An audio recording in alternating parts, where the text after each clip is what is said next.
शिल्पी घर के काम से फ्री होती तो बोर होती, जिसके बाद उसने घर में ही दुकान खोलने की सोची। अरे ये इतने सारे कपड़े, अरे बहू क्या करेगी इनका? माँ जी, मैं घर में बोर होती हूँ तो सोचा सामने के कमरे में कपड़ों की दुकान खोल लूं। घर का काम भी हो जाएगा और 4 पैसों की कमाई भी।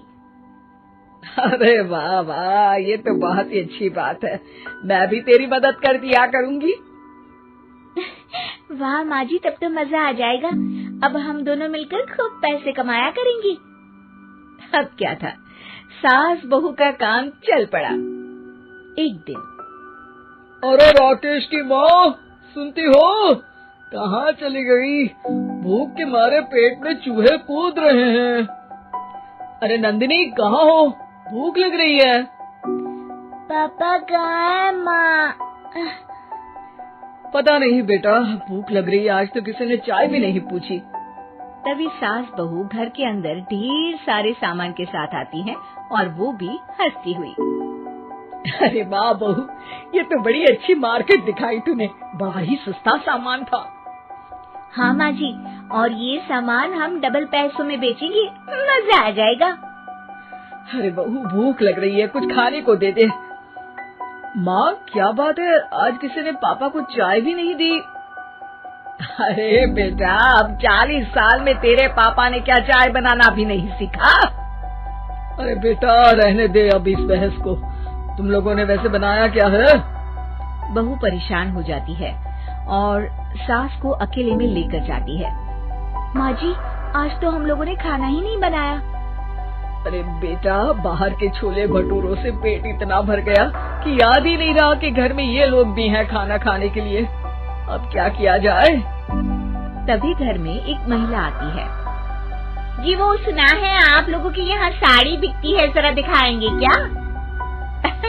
हाँ, क्यों नहीं। माँ जी, आप इन्हें साड़ी दिखाइए, मैं तब तक पिताजी और इनके लिए खाने का इंतजाम करती हूँ। सास उस औरत को लेकर सामने वाले कमरे में चली जाती है, जहाँ उन लोगों ने दुकान खोली थी। वहीं बहू भी किचन में चली जाती है। अब इतनी जल्दी क्या बनाऊं? पापा जी तो खाने के लिए भी बैठ गए हैं। आइडिया, मैं खाना बाहर से ही ऑर्डर कर देती हूँ। थोड़ी देर में खाना आ जाता है और बहू टेबल पर खाना लगा देती है। हे भगवान, कितनी कड़वी दाल बनाई है बेटा। नहीं नहीं पिताजी, वो क्या बात है नंदिनी, रोटी तो चबाई ही नहीं जा रही है, लग रहा है रबड़ खा रहा हूँ। एक तो इतने महंगे होटल से खाना मंगवाया और वो भी इन लोगों को पसंद नहीं आया।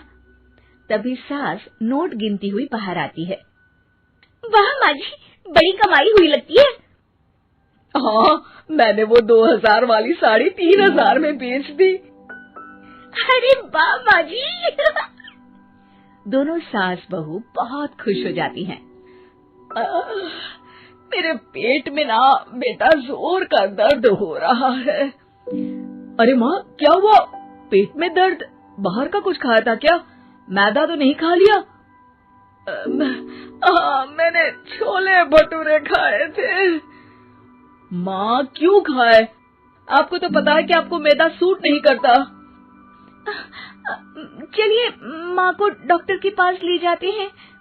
तभी अंदर से पापा की आवाज आती है। हे भगवान, मेरा तो पेट खराब हो गया।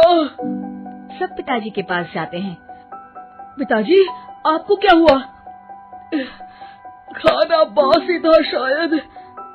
अरे पिताजी, नंदिनी जानती है कि बासी खाने से आपकी तबीयत खराब हो जाती है, तो वो ऐसा क्यों देगी, है ना नंदिनी? वो खाना मैंने बाहर से ऑर्डर किया था। मैं और माँ दुकान का सामान लेने गए थे, इसलिए खाना नहीं बना पाए। क्या नंदिनी, दुकान के चक्कर में तुमने तो सारे घर का हाल बिगाड़ रखा है। चलो अब माँ और पापा को लेकर अस्पताल चलते हैं। अस्पताल में जाने पर डॉक्टर कहते हैं, हाँ, इन दोनों को तो एक दिन के लिए एडमिट करना पड़ेगा। क्या? क्यों? पेट ही तो खराब है ना। हाँ, तो घर ले जाइए ना, अगर लग रहा है कि कोई बड़ी बात नहीं है और हम सिर्फ पैसा कमाने के लिए इन लोगों को एडमिट कर रहे हैं। नर्स, जरा इन लोगों को बिल तो दे देना। चलिए मैं आप लोगों को पैकेज समझा देती हूँ। जब बहू के हाथ में बिल आता है, हे भगवान, 60,000 रुपए! इतना तो मैंने कमाया भी ना था। अब समझ गई कि कमाई के चक्कर में घर के लोगों की सेहत के साथ मैं खिलवाड़ कर रही थी।